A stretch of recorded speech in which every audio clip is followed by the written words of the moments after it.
Bojíte sa krízy? Hej, bojím.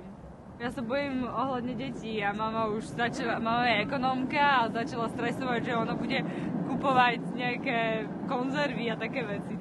Mám strach do seba. Ale z krízy z Európy nie. Keď ja sa neviem sám o seba postarať, moju rodinu, tak Európa mi môže ísť do keľu. Ja sa nebojím krízy a myslím si, že všetko bude v poriadku. Že stačí len trošku taký normálnejší systém, nie tento politicko-ekonomický. Ale strach áno, určite áno. A co vám? Neistota. Neistota, samozrejme, neistota. Obavy o budúcnosť, o moje deti a tak ďalej. Mám, hej. Ale 17. november tomu nie je na príčine, sú to ľudia. Ďakujem. Čo ja s tým spravím? Čo myslíte, alebo vy? Nič. V podstate všetko už sme skúsili nejakým spôsobom ako ľudia. Čiže už len možno sa zmeniť nejak vnútri, asi. Aj akože nebyť taký lenivý, ako k sebe. Máme názor, čo by hrozí nám žobrota. Sme dôchodcovia. A včera som bol pelieky, 33 €. Odporúčam tomu vedeniu, nech nás vystrieľa penzistov. Zarobia potom. Čo čaká Európu? Asi celá Európa príde do krachu. Ja sa zatiaľ neobávam nejak toho, lebo máme dobré myšlienky my mladí a keď sa nám ich podarí presadiť, tak bude to fajn. Nie? Možností máme veľa, pri najhoršom pôjdeme preč. Zase aj kopec ľudí odchádza do zahraničia, vidia, čo sa deje, dobré veci a kopec ľudí sa potom aj vráti späť a snažia sa to preniesť sem. Ak by sme lokálne si sa vysporiadali s problémami, to ako kolega povedal, tak myslím si, že skôr by sme sa dostali z krízy ako takto globálne, co teraz riešia každý. A ešte viac sme v kríze potom. Uvidíme, no. Veď to je iba, že nás vystrašia iba. Neviem. Keď proste naozaj niečo chcieť spraviť, tak normálne niekam odísť a proste nevracať sa stále k tomu systému naspäť. A kde je tá konferencia?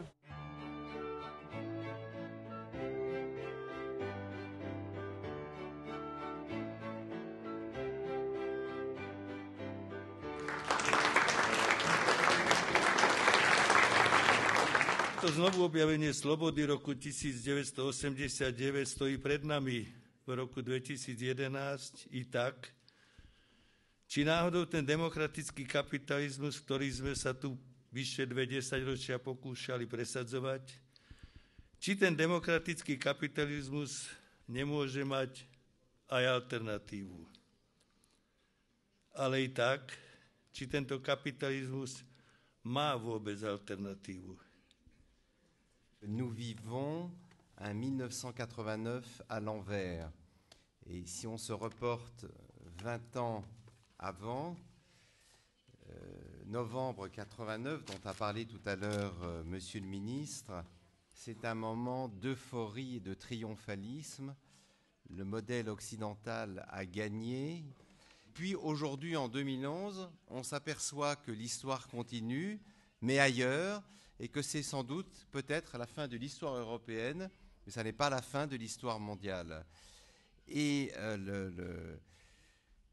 ce que nous vivons aujourd'hui, en tout cas à l'Ouest, j'utilise encore ces catégories, c'est un séisme mental, économique, politique, puisque depuis une dizaine d'années, les nations anciennement colonisées, la Chine, l'Inde, le Brésil, l'Afrique du Sud, la Colombie, sont en train de revenir sur la scène mondiale, mais non plus en tant que nation soumise, mais en tant que nation conquérante.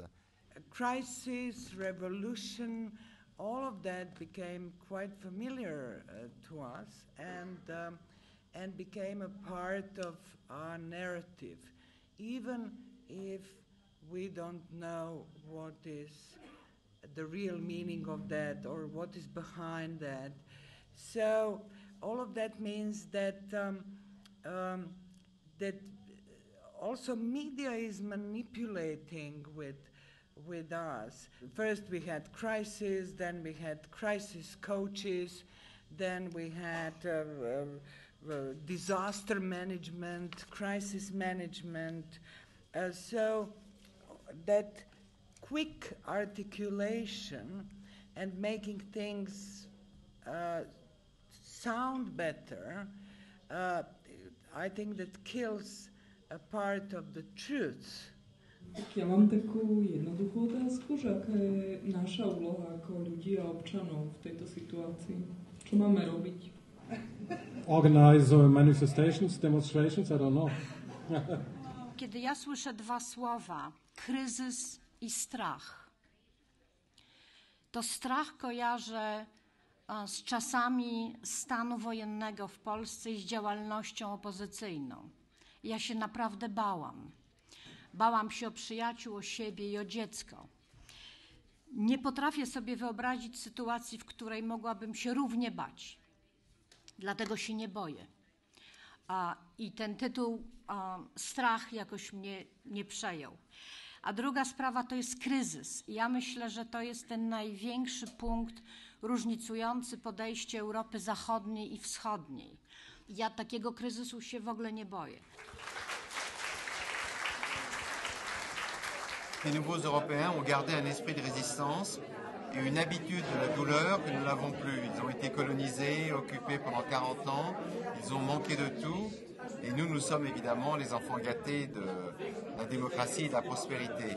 Et aujourd'hui, alors que nous allons peut-être baisser nos salaires et réduire notre train de vie, il y a un affolement et une panique en Europe occidentale.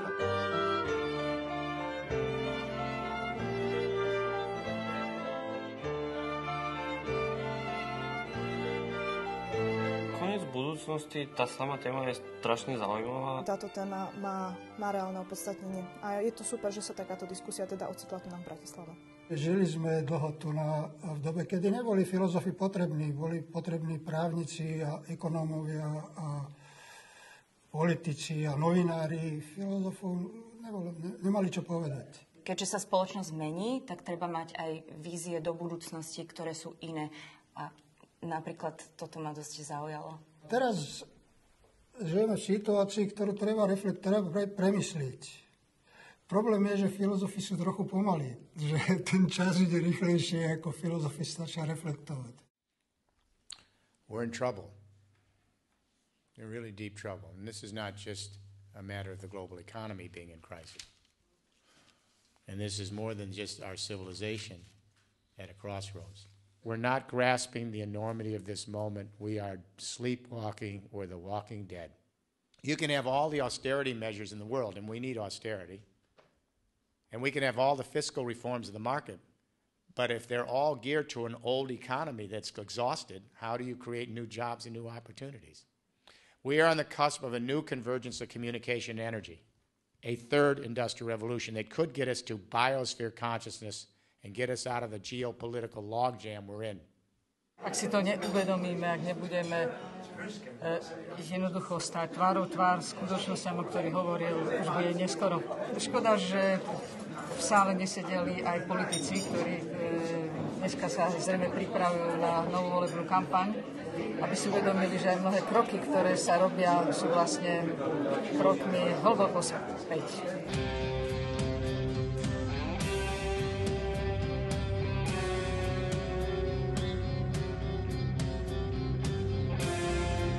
Téma bola koniec budúcnosti, čož vlastne začalo, tá téma sa dávala oveľa skôr, než ten koniec budúcnosti v súčasnosti vlastne prišiel. Takže ja som si vybral perifériu Bratislavy a prechádzal som sa v noci a vyberal som také fragmenty a stopy, ktoré za denného svetla už som si predstavil v tom nočnom svetle bleskovom, lebo všetko som fotografoval bleskom a sám som bol prekvapený, čo z toho všetko vyšlo. Ja som hľadal vlastne také, presne, ako hovoríte, nejaké odpady, ale stále som aj v tom hľadal nejaké výtvarno.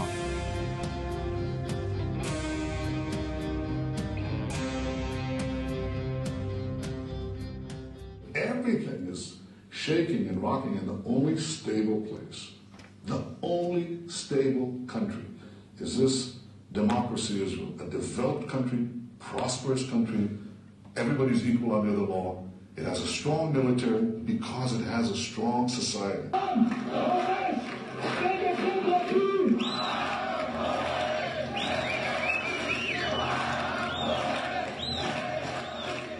And that just 4 months after our prime minister claims Israel is in a great economical condition, everything is great, no chance for a protest. What Israelis see in their newspapers in the morning is the Iranian threat. What they talk about all the time is their foreign policy and their security problems. Actually, for many years, we were totally unable to talk about our social problems, to talk about our economical problems, to talk about the fact that all of our public services are being privatized one after another, that we lost our public housing services, that we're losing our healthcare services, that we're losing our education system. All of those very, very basic things that a country, as we believe, should give or supply to its citizens are disappearing. But we don't see it because we only think about our security.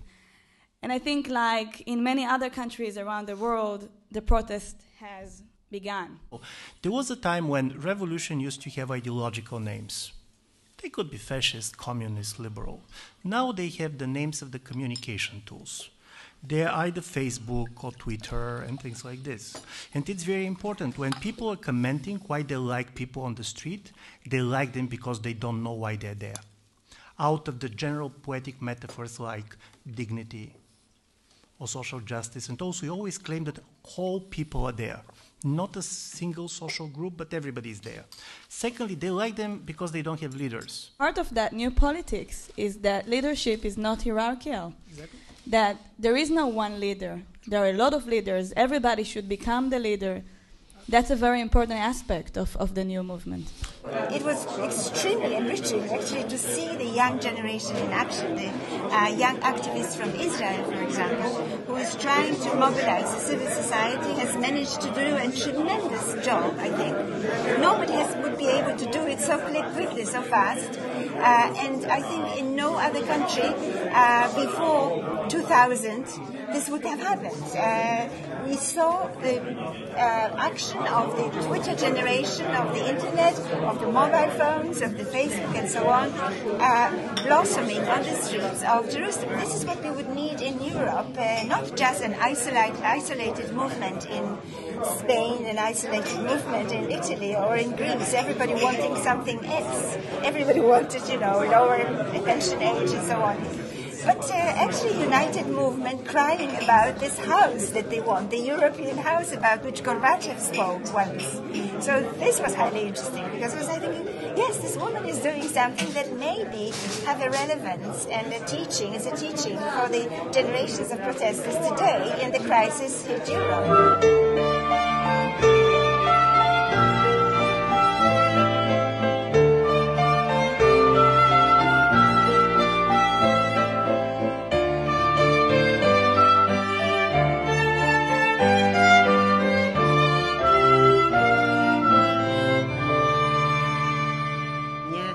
Izraelský protest je niečo veľmi sympatické.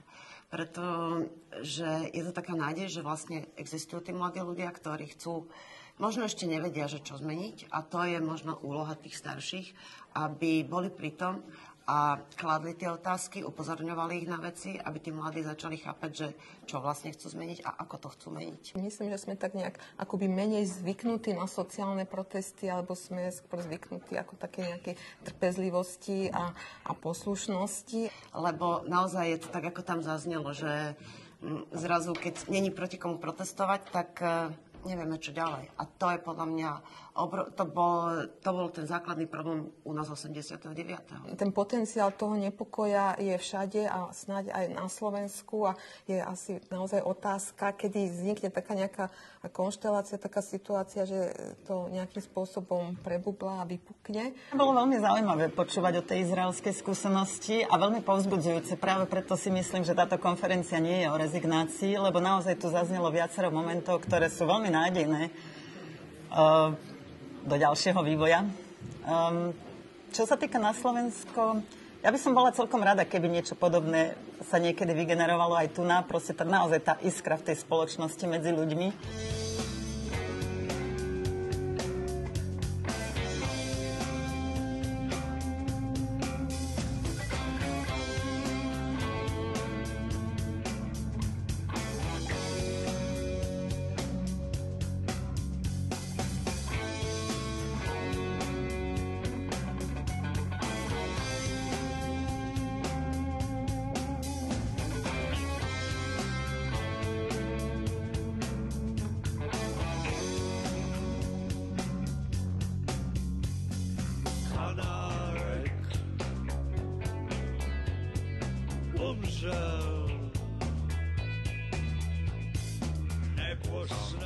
A szabadságnak a diktatúrában vannak a legjobb pozíciói. Tudnik, a diktatúra minden pillanatában figyelmeztet minket arra, hogy ez hiányzik. Ugye az irodalom is azért lesz fontos, mert diktatúrában ugyan beszélni nem beszélhet szabadon, de szabadon hallgathat. És az irodalomnak megvan az a fantasztikus lehetősége, hogy bizonyos dologról konkrétan hallgasson. Hogy pont az elveszett szabadságot tegye nem szóvá, de hallgatássá. A demokráciában azt látom, és akkor ezt lehet új puritanizmusnak nevezni, ahogy a Federik mondta, de az már egy következmény, van egy nagyon kellemetlen jelenség. Bevezetnék egy fogalmat, soha nem gondoltam volna, hogy lesz egy terminus technikusom, de lesz egy terminus technikusom. Tehát bevezetném az elszivárgó szabadság fogalmát. Azt értem az elszivárgó szabadságon, hogy azt gondoljuk, nagyon sokan gondoltuk azt 90-ben, hogy akkor ez most megvan. Most tehát szabadok vagyunk, a továbbiakban ebben nem kell foglalkoznunk. És hirtelen azt vettük észre, hogy kézen közön ez elszivárgott, valahol elment.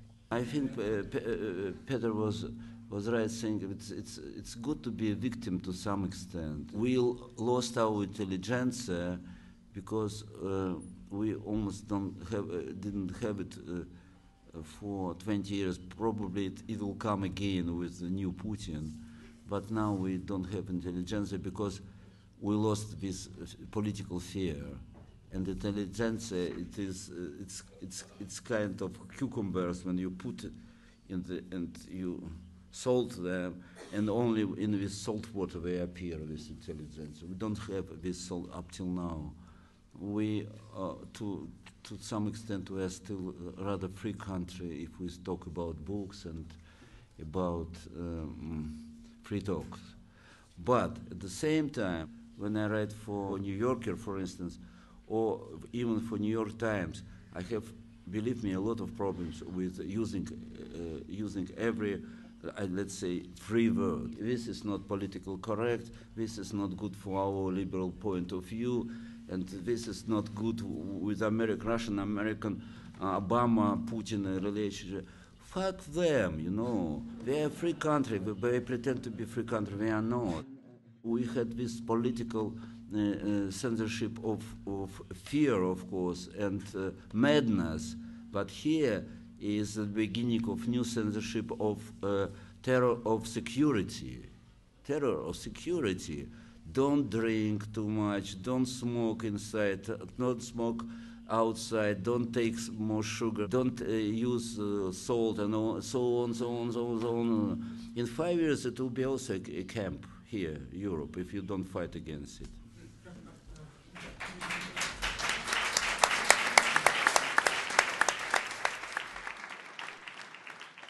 Even if I think the present pressure on free speech have other sources, but I perfectly agree with what Victor was warning against. I mean, this new Puritanism claiming that the state should take a central concern in order to protect us against pornography or tobacco or liquor. Or I hate such policies myself, and I think in a broader perspective, they probably constitute the same wave as this pressure against free speech and the idea of many European countries to comply to this idea that you should have a harsh legislation against so-called hate speech. I tend to believe, I mean, like Salman Rushdie has said, that what democracy is about is the protection of persons. It's not about the protection of their ideas.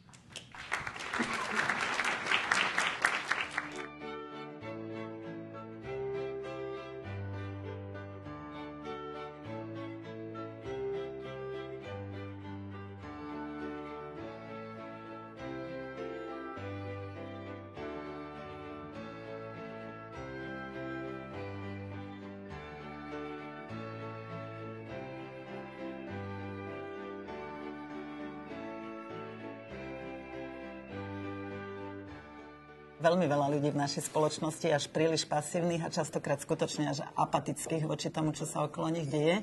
A potom to tak aj vyzerá v spoločnosti. Ale na tejto konferencii som ten pocit, alebo nemám ten pocit, tu nám. Trošku to celé na mňa pôsobí deprimujúce, pretože nevidím, alebo som nepočul nejaké riešenie, čo robiť. This forum shows very well that it's a European crisis and not a national individual crisis. However, there are different perspectives to this common crisis, and I think this conference does this marvelously. Ich glaube, das wäre sehr wichtig, das als Modell herzunehmen und vielleicht auch adaptiert in einer anderen Form in Europa zu etablieren, da es eine ganz besondere, einzigartige Plattform darstellt, in der sowohl über Generationen hinweg, über Kulturen hinweg ein Diskurs geführt wird über aktuelle Themen, die, wie ich glaube, sehr zentral sind, dass man das aufgreift und fördert.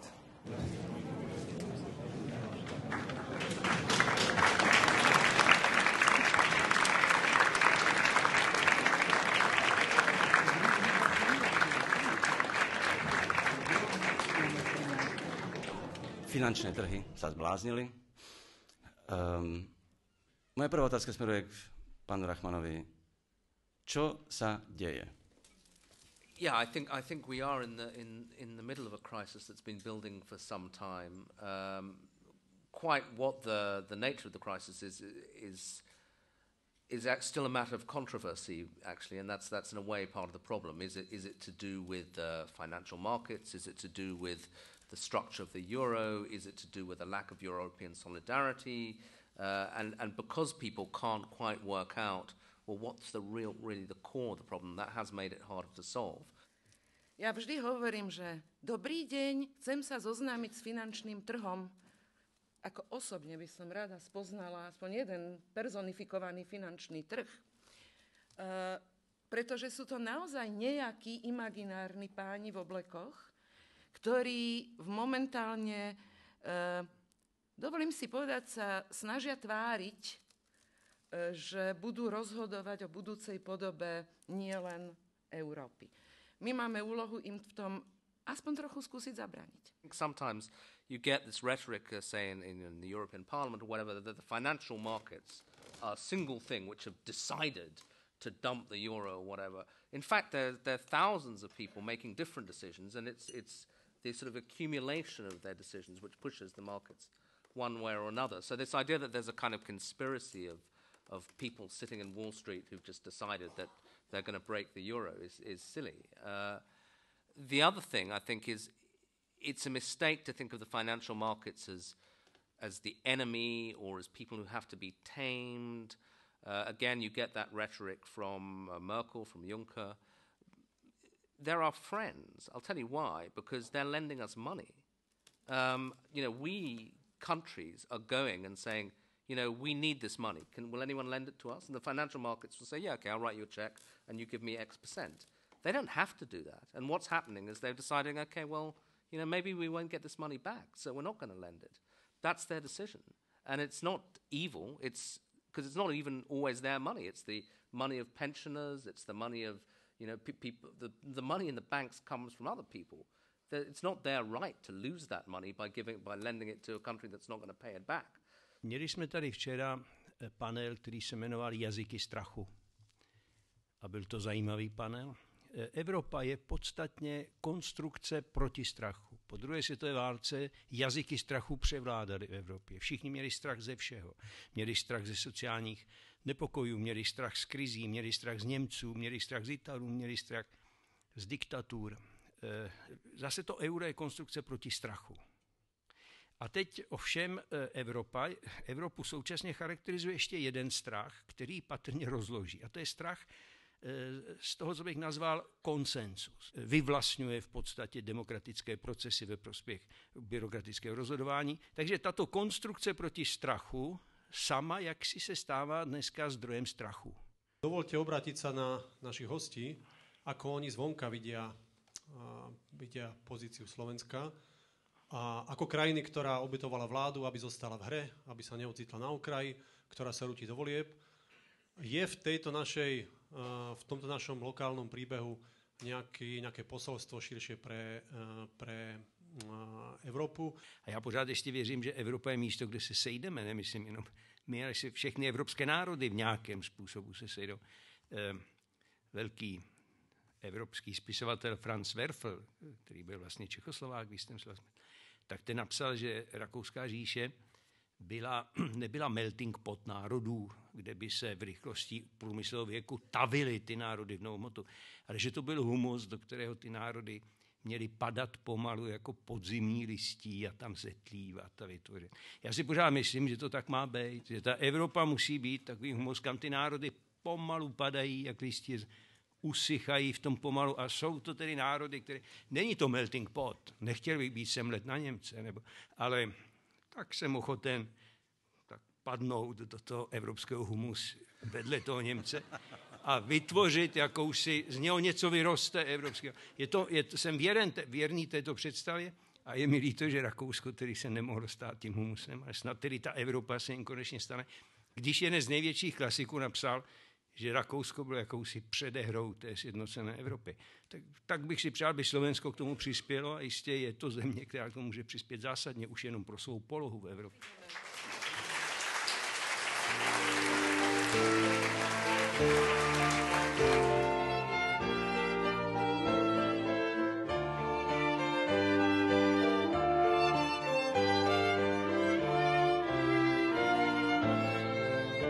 Now you are in a similar situation where we had been 2 years ago, and we had no such ideas. Well, basically, of course, but we wanted, we wanted freedom, free elections, and actually democracy, of course, and capitalism. But we had no idea about how it worked. The problem was that we didn't understand that, so we gave all the power to the experts. It was a dream. We saw the dream in the West, so we thought it is a definite solution for us as well. Yeah, when you're such a restrained or limited country and political system, you immediately look for the vast freedom that you can have. Yeah, the problem was that we had no time. It was just every day you had to solve thousands of problems. Everything is happening so fast. It was happening so fast. And it was late. After a couple of months, it was late already. A place that defines itself as a democracy makes everything much harder. Because people don't really believe in that democracy because they don't feel like they have an influence. But it still is a democracy, and therefore you want to change an entire system. The most important is ideas. This is the absolutely basic step for success for the future. History is all the time made from ideas. Only ideas make history, nothing else, not money. Actually, this is the biggest, stupidity that the money are ruling the world, not the ideas.